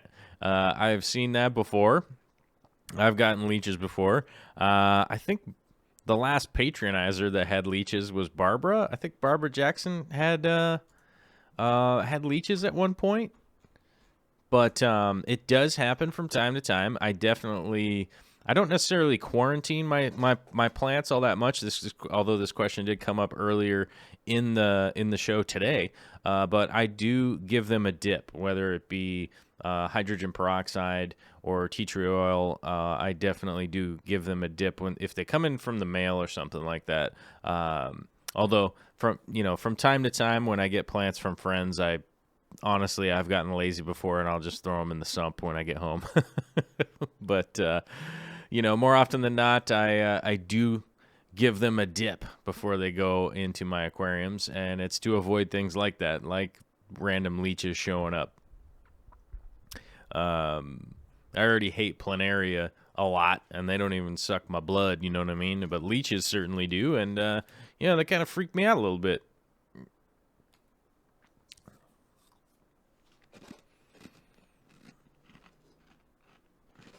Let's see here. Master Hacker's asking, how much to commission a painting like the shrimp one? Like that one back there? It's a lot bigger than you think it is. It doesn't look that big on the show here, on the camera. That one's pretty darn big. That would go in somebody's living room probably. But I can't tell you. I don't know. But you can shoot me an email if you're asking about painting commissions. We can definitely talk about what you're trying to get, or if you can get on the schedule, or if someday there'll be prints of the ones that you're looking for. Because I do know someday, I know a lot of people will be excited for this, even though I'm not. Someday there will be some prints coming out, and hopefully people will be into that. I don't know. Bobby Bob saying, cool acrylic base on the wood. Yep, I have an instructional video on how to do that. It's posted on the internet on YouTube. So if you're looking how to do that, you can check that out on the YouTube. I have a video posted about how to do that. It's definitely something that's worthwhile to do if you actually are going to put some driftwood like this, and you definitely want them to do what you want them to do. You want them going in a certain direction. If they aren't waterlogged, it's a great way to help sink them and hold them down instead of just trying to jam them into the substrate and hope for the best. I would definitely, well, that's what I do. I make these little things. I was going to say, like, if I were you, I would make a thing. If I were me, I would make a thing. So, it'd be a little bit weird to be like, I'm going to give somebody some other advice than what I would do. You know what I mean? Let's see here. Dan Squires is asking about hints on dehumidifying a lens. We'll get to that after the video portion. Dan, go ahead and remind me of that once we get done with the video portion, and then we can talk about camera lenses for a little bit. More than welcome to do that around the end of the show. Gretchen Atkins was saying, there are dips you can do. Leeches hate salt like snails. If you dip your plants in a salt solution, you should be doing good. Yes, I have definitely done salt dips in the past. It's just at this point in time for me, Mellow Moogle says episode 625 has me putting wood on acrylic. Yeah, so you can actually check out that one. On the live stream, and that's the live stream version with me putting acrylic bases onto wood. Let's see. Salt is a great way to do it, but I would certainly look into sorry, let me start over. Yes, I've done salt dips before. They work fantastic for cleaning stuff off of plants. Nowadays, it's easier for me to use the tea tree oil or the hydrogen peroxide. Simply just ease of use for me. So it's not really like, hey, don't do that or anything like that. It's more just like, it's less steps for me to just go ahead and use the peroxide or tea tree oil, because I have it like sitting right next to the bucket where I would normally dip the plants. So, and salt I normally have to go looking for. So it's just sort of how I got things set up a little bit.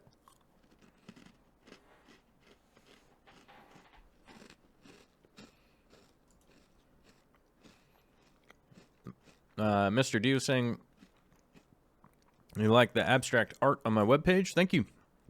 Most of that stuff on there is all just examples of stuff that I've done in the past.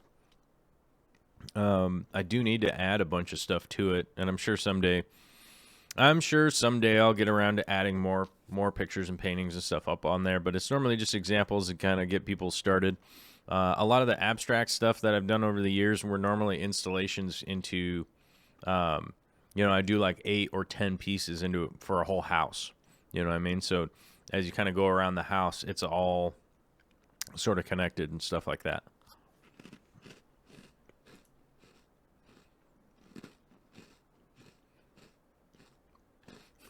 Mr. B was asking, how many cookies do I have? I got the whole box, bro. With the dispenser action. And I opened one package that had 2 cookies in it. I'm sorry, I'm chewing in people's ears. That's my fault. I should have eaten cookies before the show. But they were sitting here tempting me. And I wasn't sitting here for that long before the show because I was just editing video, and setting it up to render and stuff like that, which is normally just like set it up to render and then wait for it forever, which means I go do something else. Oh, this is the one that I got to, all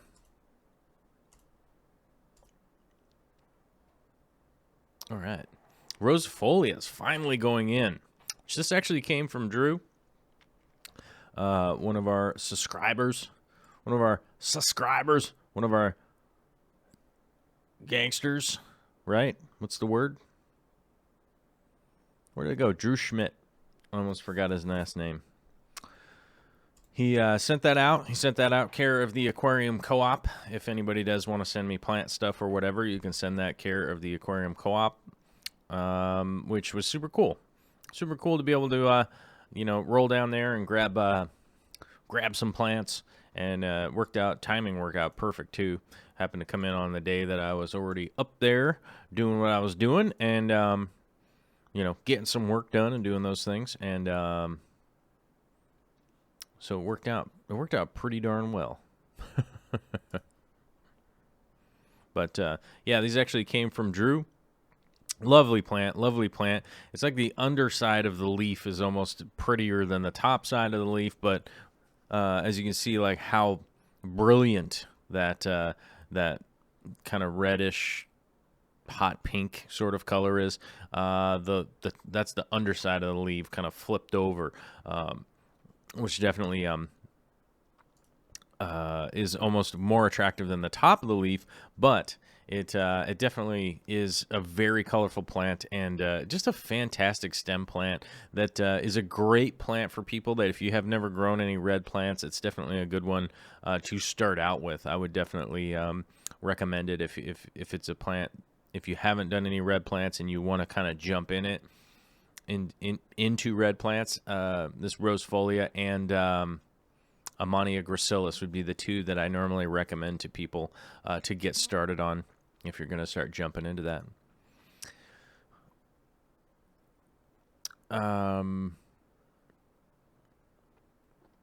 Let's see here. What? Is that a red plant? Did Joel mention it? Yes, that's the Rosefolia from Drew Schmidt. It's going in, and I'm pretty excited to finally get a different than green plant in here, because I realized, like, in my own psychosis, all I was doing was adding green plants to this tank over and over and over again, and it was like, is this a bright enough green? It's going to offset with the black, and I'm going to have green and black and green and black and green and black. And so I had to kind of step out of my only putting green stuff in here. Definitely start adding some accents, and the Rosefolia certainly comes into play, and it's a fantastic plant. Denise Lytle saying she's having good luck with some Scarlet Temple from the co-op. Yes, Scarlet Temple is also a great red plant to get into. Scarlet Temple also is super fantastic. That, like, maybe if your tank isn't, and I say this with air quotes, high tech, unquote, enough, then you might be able. Then it will actually just start growing green. So you can still grow it. It'll just kind of revert and kind of take away some of that red and stuff like that, which is a great way to start learning on how to dose, iron or other fertilizers and stuff like that. So Scarlet Temple's a great plant for that. LG3 Nation's really liking the sepia tone live stream. I'm digging it too. I kind of like it. It sort of offsets and just lets that be bright, which is that's what needs to be brightly colored is the video portion, right?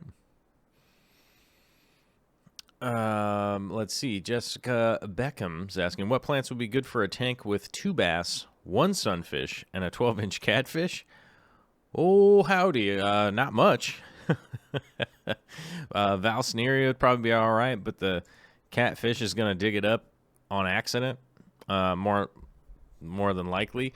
So I would almost exclusively do stuff like gluing big Anubias to either a rock or some kind of hardscape feature, or a piece of driftwood or something like that, I would definitely add some Anubias because you can actually glue them and stick them right where you want them to be, and they're not going to get ripped up.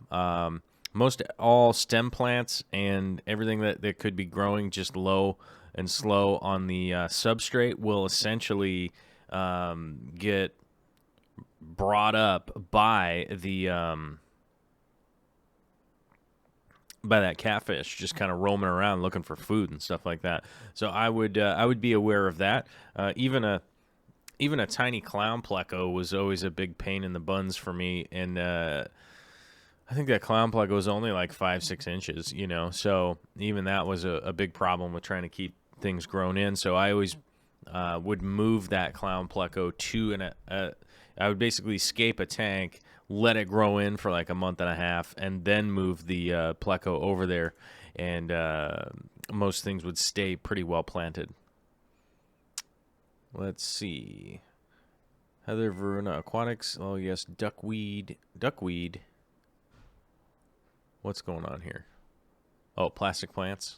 Oh, duckweed is a great plant. Yeah, duckweed. I love duckweed. I know a lot of people are always tripping out over duckweed, but I love duckweed. It's a great food source too, you know.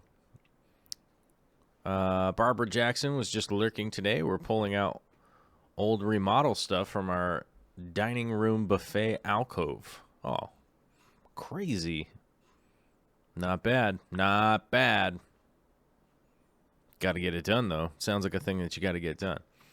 All right, so it seems like we're not getting a ton of questions about the video portion. So what we shall do is move out from the video portion because it was a long video. Hopefully everybody got some tips and some pointers. Got some planting tips and possibly some driftwood tips and some gluing tips and all that kind of stuff. And, you know, maybe some people will think about where they're going to put their plants, and hopefully this will help them out a little bit. Hello! Hello! Oh, Victoria's here, you guys. It's great. Hey, baby. Home early. She's home early. She's home early from work. 23 minutes early. Woot woot. Whoa. Whoa. Whoa. Surprise! Vicky's home, you guys, which is great. I love it that my lady's here. Hey, what are we having for dinner? We're having fish and chips. Fish and chips? Fish and rice. Fish and rice. Sounds perfect. That sounds great to me. All right. It's great that Victoria is home. The dogs are going ballistic, and now it's complete. All right, so let's go back to the video portion here and answer some non-aquascaping questions, and we can roll them. Starting out with my man Daniel Squires, who was asking earlier. Uh-oh, what happened with the camera? I gotta move the camera, you guys. Hold on. Where is it? Input. Let's see. Camera control. Watch this. Zzz. There we go. All right. Okay. Good. We're back. Sepia tone. This is a sepia tone stream, babe. Sepia tone. Sepia tone. Sepia tone stream. See the sepia tones? Lower. Victoria. Oh. That's an interesting sepia tone. Yeah. Sepia tone. Ooh, it's so exciting. Wednesday. Yeah. Because it was snowing. Well, it shows your blue very nice. Oh, I know. Your red very nice, but hey, sweetie. pretty cool. Hey, babe. Hi. Good to see you. Good to see you too. Glad you're home early. Okay, so we'll start out. Our first question here was from Daniel Squires, who has somehow, and by the way, this has happened to me before, so that's why I can give you advice, but he has somehow, and when it happened to me, I said I somehow did the exact same thing. He's somehow acquired moisture into the inside of his lens. And let me grab a lens here real quick so we can hold it up So I was reaching over there to grab the phone. I'm going to grab the lens. All right. So, as you can see on some of these older model lenses, right? Right, check this out.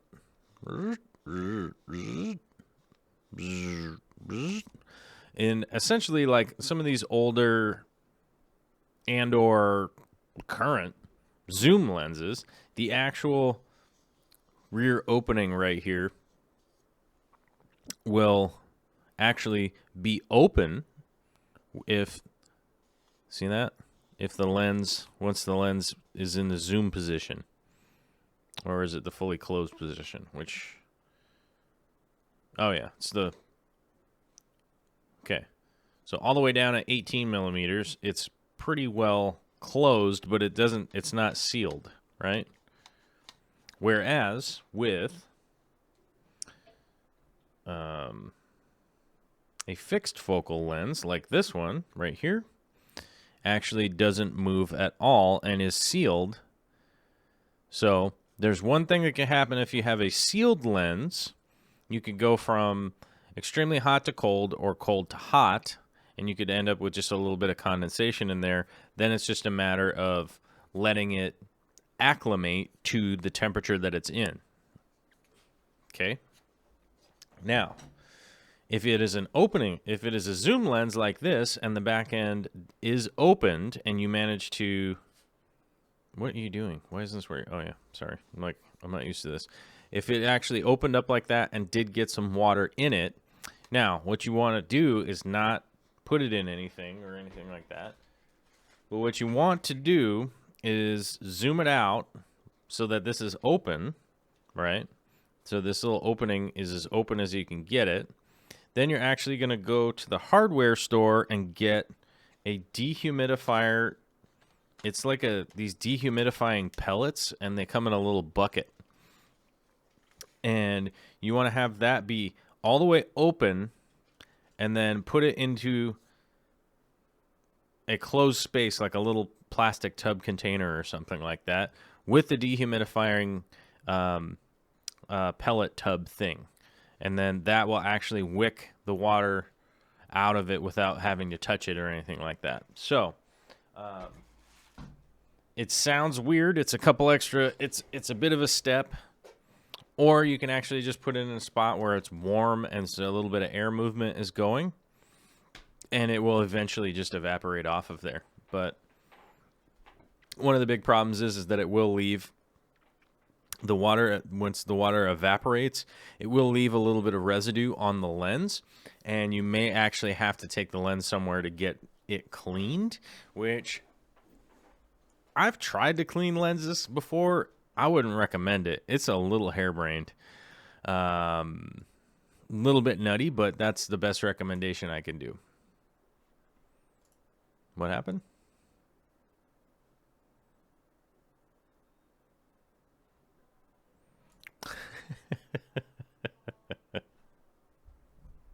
Oh, I see. You guys are trolling people in the chat.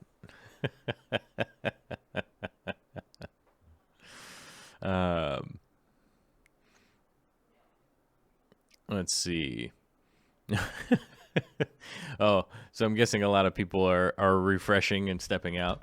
Well, we went away from the video portion and a whole bunch of people left. So I don't know. Maybe somebody else's live stream popped on, or people are just getting busy and getting into traffic. I don't know.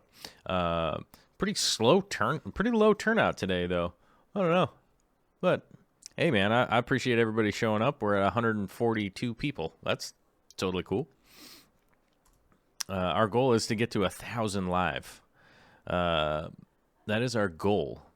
It seems lofty, and I think Sepia Wednesday is probably not the day to try to hit 1,000 live, because maybe there's not 1,000 people that like the sepia tone. I don't know.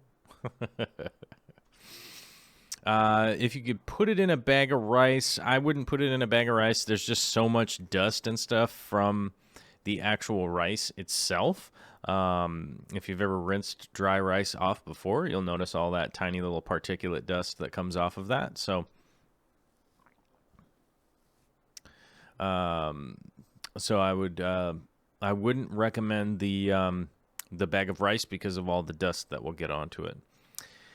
The D. Thomas is asking, can anyone think of a good tank mate for a lone pea puffer in a 5-gallon hex? Anything at all? Stone cat, maybe? I'd love a few autos, but I know that probably won't work. A lone pea puffer, I wouldn't necessarily just have a lone pea puffer. I probably actually would,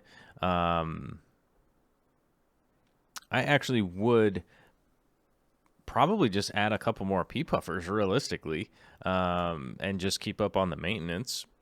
That's realistic. I think that's what I would do. Dan Squires says 136 watching and 136 likes. Can't do better than that. We could always do better than that. 100 million likes, right? Isn't that how that works? Then the algorithm would be like, oh my. Oh my. Sepia? We got this Amy seeing the sepia tones. Do I look better in sepia tone or do I look worse in sepia tone? That's the question, I think.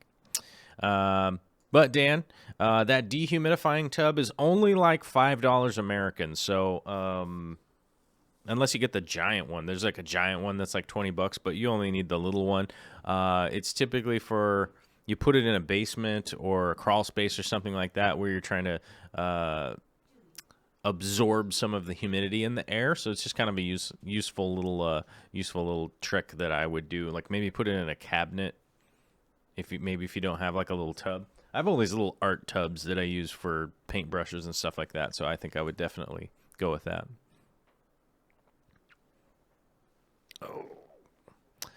Douglas Palmer says, right on up. Who's the thumbs down? I don't know. I have a bunch of clowns that like to get mad, which we already talked about them earlier. That's all we need to bother with that. Betsy Cummings says, it makes you look like you're on your deathbed. Oh. Okay. I like the honesty. If it looks like I'm dying, we'll reserve the right to do sepia tone some other time, maybe. I don't know. Maybe if I'm wearing a fedora and, maybe I'll throw on a tie. Then it would make more sense.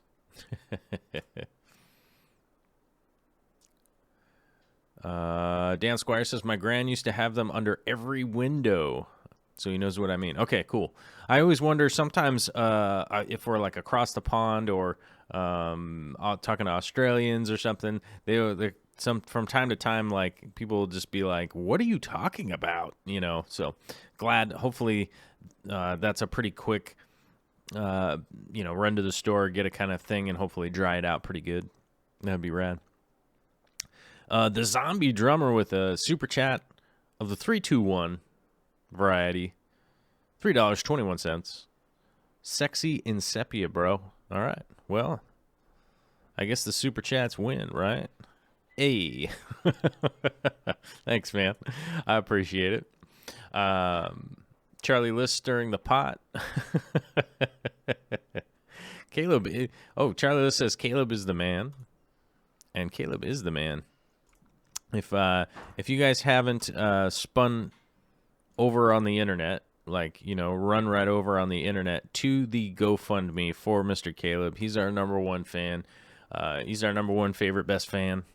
And if you haven't seen his GoFundMe, I highly recommend you guys at least just go over there, check it out, find out a little bit about his story, figure out what's going on, and at the very least, just share it out like on Facebook or Twitter or Instagram or I don't know, wherever you guys share stuff. I don't know.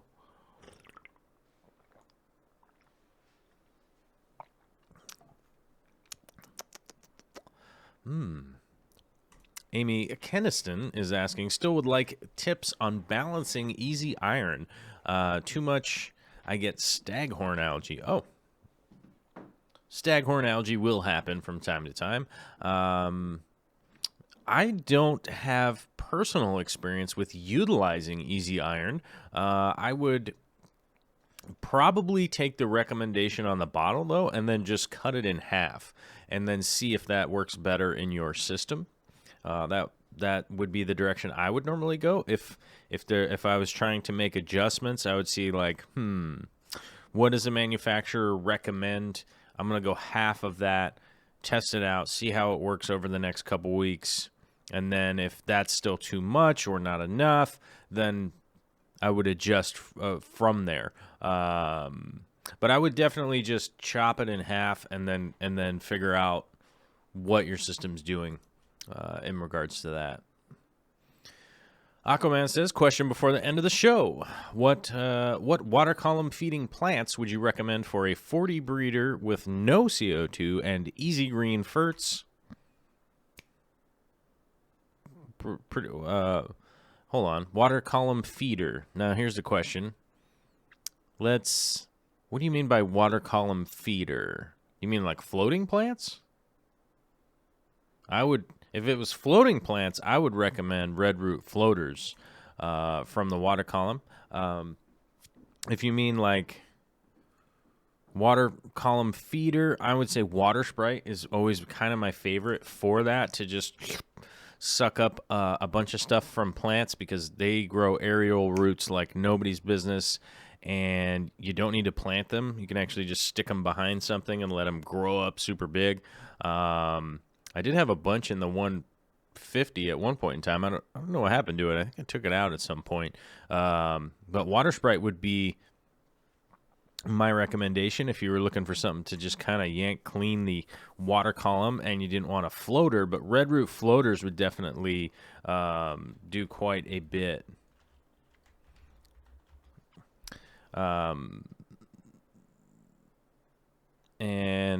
Let's see. Vexing Cat mentioned hornwort. Yes, hornwort would be fantastic. Savannah mentions kabamba. Kabamba would be fantastic, although kabamba really starts to drive me nuts once it starts taking over, but so did the guppy grass. So does a lot of plants that take over big time like that and start growing all crazy. Aquaman says, no floaters, not any root feeding plant. I can't grow them to save my life. So yeah, I would say kabamba, hornwort, water sprite. Those would be the three that I would go for if you could find them locally. If not, you could always go to like Aquarium Co-op or Aquabid, or there's so many places that people could go. So many places that people could go on the internet these days and just order up what you want, which is great. I think that's utterly amazing, you guys. When I was looking for plants, even just, let's see, 8 years ago, 2010, let's say 2008. 2008 was like crazy to try and find stuff. And you'd almost always get swindled by somebody who threw a house plant into an aquarium, and they're like, "Yeah, it's aquatic, man. You should buy it." You're like, "I don't have any reference guide here. It looks cool." It was really hard back then. Back when it was sticks and rocks, and we had to walk around with a torch that was on fire. We didn't have crazy features like. We didn't have crazy features like flashlights of doom. What? I'm ridiculous. Yeah, those would be the three that I would certainly go for. I would check those out. Freshman Aquatics is asking, how many corridors do you think in a 20 long? I was thinking of doing a Cory-only tank because I love them so much. There is only 3 Panda Corys in there right now. Depends on the type of Corys. Panda Corys don't get that big. They're not one of the big varietals. So, I mean, I would say a school of 20 minimum, 40 maximum, I would say. If you have like a nice planted tank with like some good floating plants, some cover up above, and then a real nice sand substrate for them with some little hidey caves and things like that, you could definitely have a really cool school of Panda Corys in there, and just be and just kind of revel in it. I mean, I've honestly even thought about doing a Cory tank at some point in time, but if I do a big school of panda Cories, it would limit my tanks because of how big they are. So, I think if I personally, if I started going that direction, I think the unfortunate thing that would happen would be that my reef would end up going away, which I don't think I want to have that happen. So, but I'm a little jealous of your 20. I hope it turns out awesome. I'm excited for it. That's what I would do, though. James Neesham with the £5 super chat. Thank you very much, first of all. And he says, really enjoying the show. What's your favorite species of Corydoras? Well, here's crazy. We're talking about Corydoras. There's a super chat for the Corydoras, which all goes right back into the fund of getting projects going and things moving along, fixing camera gear, and someday, being able to afford a new lens for the brand new camera. Like I said, I spent all the money on that, and really hoping to get that 1635 at some point. Just scraping the dimes together to get there. My favorite Corydoras is the Corydora starabi. That is my favorite Corydoras. And I couldn't really tell you why. They just really are that kind of fish that they just feel impressive to me. I always just feel like, oh, that starabi is definitely pretty darn gangster. That's a gangster fish. I really like them. I would have to say that probably quantifies as my favorite Corydoras for sure. Let's see here. We are in the quick fire round with only 3 minutes left, and people throwing up reminders if you want to go to the Patreon. We've lost a lot of patronizers this week, so if we end up getting some new ones, you're more than welcome. But head to the Patreon. There's definitely been some hyper generous people going to the Amazon page. And as you guys know, there is an Amazon wish list. I'm more concerned of you guys to head over to Caleb's GoFundMe if there's anything really going on. That's the thing I would say to really get into. I'll save up money and get a new lens. So it will happen. We'll just be on a long timeline. As we mentioned, the Patreon earlier, we have a long timeline. And I did realize that our big goal was to do the 20,000 gallon aquarium and be able to take that around the country. And I'm not saying we're never going to hit that goal. I just don't think we're ever going to. So I'm not saying never. I'm just saying I don't think we're going to. So I think it's really going to end up boiling down to trying to figure out how to fund that myself. So I'm really kind of grinding my gears on trying to figure that out right now, and I don't know how that's going to happen, but that is our big time goal on the Patreon, and we'll just figure it out. We'll see what happens. It'll just be a long timeline. What's up, babe? No, I just eavesdropping. Sorry. Oh, she's just staring at me weirdly. I see you in my peripherals, woman. But yeah, we are definitely up to that. And yeah, we're running up on the 5 o'clock time here. And I'd always like to remind people that on Wednesdays... Oh, I don't know. No one else has a show after this. I don't know. There's no other show. So, but hopefully everybody out there has a fantastic night. Don't light off any fireworks or anything like that. Don't go totally crazy. Oh, yeah. I feel like I'm forgetting something here, and I am, because I want to give the final shout out to all of our super chatters today. Thank you very much. Rumbust with a super chat. Thank you very much. The Zombie Drummer with a super chat. Thank you very much. LG3 Nation with a super chat. Thank you, buddy.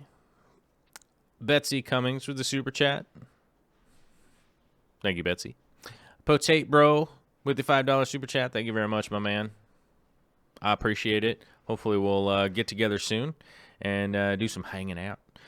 Famous Jones with the $5 super chat. Thank you, brother. Always giving me a fantastic hard time. I always appreciate it. Thank you very much, my man. Denise Lytle with the $5 super chat. Thank you very much, and feel free to always interject with. Don't feel bad about changing the subject. It's all good. This is a rambling show. We do what we want here. The Zombie Drummer, thank you very much for the double super chats today. I appreciate it. Super awesome. Thank you very much. And James Neesham, loving the £5 super chat. Thanks, my man. Thank you for everybody for coming out today, contributing. Thank you everybody for sharing, for commenting, for hitting the like button, all that kind of stuff. I'm super stoked. I can't wait for some of these new projects to be coming out, and I'm pretty happy for Sepia Wednesday. What? It was pretty fun. And have a fantastic night out there. Sleep super well. Don't light off any fireworks. It's ridiculous. And I'll talk to you guys later.